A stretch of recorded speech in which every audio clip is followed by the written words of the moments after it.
آج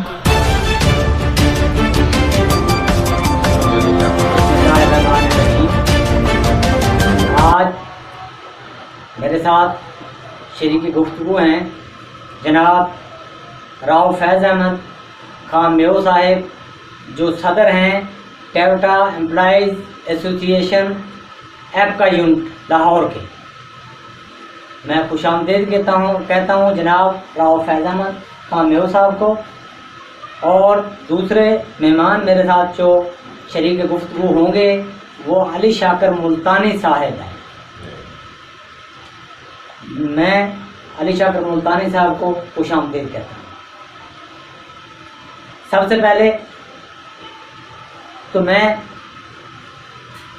حکومت سے ایک ایسے معاملے پر، ایسے مسئلے پر ایک اپیل کرنا چاہتا ہوں۔ مسئلہ یہ ہے جو حکومت نے پلاسٹک بیگ پر پابندی لگائی ہے، کیا یہ لگ سکتی ہے؟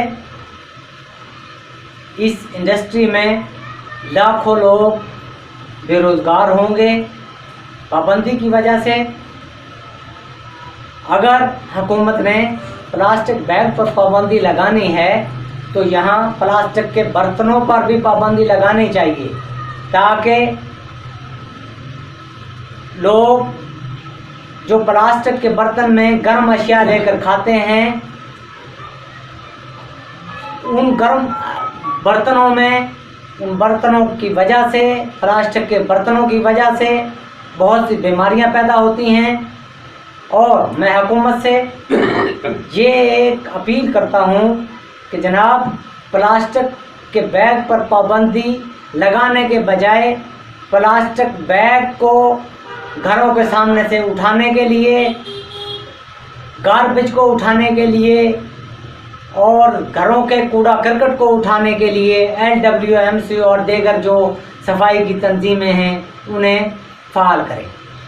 اب میں جناب راؤ فیض احمد صاحب سے ایک سوال کروں گا۔ راؤ صاحب، مقبوضہ کشمیر پر جو مودی سرکار ظلم کر رہی ہے، کیا اس کی روک تھام ہو سکتی ہے کہ اس کا حل جنگ ہی ہے؟ بسم اللہ الرحمن الرحیم۔ جناب محترم رمضان صاحب، میں آپ کا شکر گزار ہوں کہ آج آپ اس چوک پر ہمیں بلا کے یہ دعوت دی۔ عزیزان گرامی، مودی سرکار نے 5 اگست کو جو مقبوضہ کشمیر پہ ظلم کیا ہے وہ ناقابل برداشت ہے، بلکہ مودی سرکار نے آرٹیکل 370 اور 35A کو ختم کر کے مقبوضہ کشمیر کے مسلمانوں کو ان کی آزادی سے ان کو محروم کر دیا ہے۔ ان کو محروم ہی نہیں کیا بلکہ بین الاقوامی قوانین کی بھی خلاف ورزی کی ہے، بلکہ بین الاقوامی قوانین کو قتل کیا ہے۔ جناب محترم، یہ کیسے ہے کہ بھارت کی ہر دھرمی، ریاستی دہشت گردی، معاشی دہشت گردی، آبی جارحیت، قتل و غارت، غنڈہ گردی، نوجوانوں کی آنکھیں نکالنا، ماؤں بہنوں کی عزت کو تار تار کرنا اور کلسٹر بم کا استعمال، پیلٹ گن سے نسل کی بینائی کو ختم کرنا، آئے دن مذہب پر اٹیک کرنا اور ہماری line of control per attack کرنا، یہ مودی سرکار کی غنڈہ گردی عروج پر ہے۔ اگر مودی سرکار اس غنڈہ گردی سے باز نہیں آتی تو کیا جنگ ہمیں کرنی چاہیے؟ جناب محترم، اسی طرف آ رہا ہوں۔ آپ یہ دیکھیں کہ اتنے ظلم ہونے کے باوجود تمام اقوام متحدہ اور عالمی برادری خاموش ہے۔ اگر کیوں؟ ایک طرف تو عالمی برادری اور اقوام متحدہ انصاف، قانون اور جمہوریت کی چیمپئن کہلاتی ہے، اور دوسری طرف مقبوضہ کشمیر کے بے گناہ اور نہتے کشمیر پر جو ظلم ہو رہا ہے وہ ظلم ان کو بچانے کے بجائے ان پر خاموش ہیں۔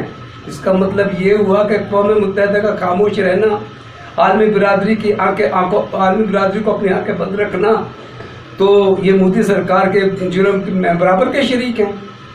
تو میں جناب اقوام متحدہ سے اپیل کرتا ہوں کہ وہ مسلمانوں کو، مقبوضہ کشمیر کے مسلمانوں کو اقوام متحدہ کی قراردادوں کے مطابق ان کا آزادی دی جائے، ان کے حق خوداریت دی جائے، اور مقبوضہ کشمیر میں نریندر مودی نے جو ظلم کیے ہیں اور قانون کی خلاف ورزی کی ہے، قانون کی خلاف ورزی پر اور مسلمان کشمیریوں کو، بے گناہ 69 کشمیریوں کو قتل کرنے کے جرم میں بین الاقوامی عدالت میں کیس چلایا جائے، اور کیس میں بھارت کو دہشت گرد ملک قرار دیا جائے، مودی کو بے گناہ کشمیریوں کے قتل اور قانون کے قتل کرنے میں سزا دی جائے۔ یہ اب میرا جو سوال جو ہے علی شاکر ملتانی صاحب سے ہے، جناب علی شاکر صاحب، کرپشن کا خاتمہ کس طریقے سے ممکن ہے؟ اس وقت ہم کرپشن کے گڑھے میں پھنسے ہوئے ہیں اور ہمارے ادارے کرپشن سے نکالنے کی کوشش کر رہے ہیں، بڑی دن رات محنت کر رہا ہے کرپشن سے نکالنے کے لیے اور کرپشن سے لوگوں کو روکنے کے لیے، آپ اس بارے میں کیا کہتے ہیں؟ بسم اللہ الرحمن الرحیم۔ رمضان میل صاحب، میں چیئرمین نیب صاحب سے ایک اپیل کرتا ہوں کہ چند آدمیوں کو گرفت نہ لائے۔ پاکستان میں اتنی بڑی کرپشن ہے کہ نیب کاسد سے لے کے 22ویں گریڈ تک کرپشن سے بھرا ہوا ملک ہے۔ میں آپ کو اپنی ہی رتاب سناتا ہوں۔ آج چیمہ کو تو پکڑا ہوا ہے نا، ایک کو پکڑا ہوا ہے نا، باقیوں تو سب کو، جو بھی کرپشن میں سب کو پکڑے نا۔ میں اپنے بات کر رہا ہوں کہ ہمارے موضع کلچ پور شیو آباد ملتان سے بلانگ کرتا ہوں میں۔ ہمارے موضع میں ایک کانوگو صاحب اور پٹواری نے استعمال کی ہے، وہ 30 ایکڑ رقبہ کٹوتیوں میں چادور اور آبادی کے کاٹ کر دوسرے بندوں کو فرضی الاٹمنٹ کر کے آگے بھیج دیا۔ کم از کم 10 کروڑ کی کرپشن ایک چھوٹے سکیل کے بندے نے کر دی ہے۔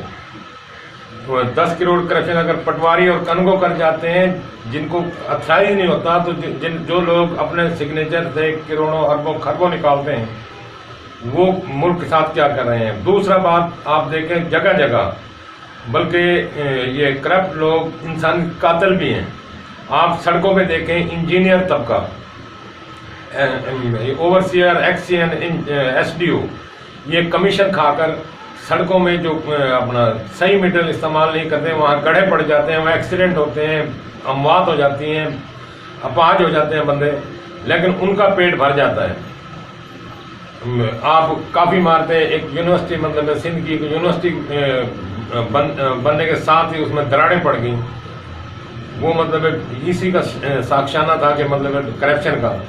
آپ بلڈنگ کو دیکھ لیں، تعمیرات کو دیکھ لیں، جہاں دیکھیں آپ ہر جگہ آپ کو کرپشن ملے گی۔ تو چیئرمین نیب صاحب سے میں اپیل کرتا ہوں کہ ایک کو نہیں، پورے جتنے بھی اپنا پاکستان کے بڑے بااختیار امپلائیز ہیں، چھوٹے سے لے کے بڑے تک، ہر ایک کا محاسبہ کریں اور ان کے اثاثے چیک کریں کہ پہلے کیا تھے، آج کیا ہیں۔ یہ تو چیئرمین صاحب کر رہے ہیں جناب؟ وہ نہیں کر رہے نا، کر رہے ہیں لیکن وہ محدود پیمانے پہ کر رہے ہیں، وسیع پیمانے پہ کرنا چاہیے۔ کافی بندے ہماری نظروں میں، آپ کی نظروں میں ہیں، جو کچھ عرصہ پہلے سائیکل پر کچھ بیچتے تھے، آج وہ ملوں کے مالک ہیں۔ کہاں سے آیا اتنا پیسہ؟ تھینک یو جناب علی شاکر ملتانی صاحب اور آپ ایسا ہے، آپ کا شکریہ، آپ ہمارے پروگرام میں تشریف لائے، آپ کا شکر گزار ہوں، اور میں امید رکھتا ہوں کہ آپ ہمارے پروگرام میں تشریف لاتے رہیں گے اور اپنے خیالات کا اظہار کرتے رہیں گے۔ Thank you.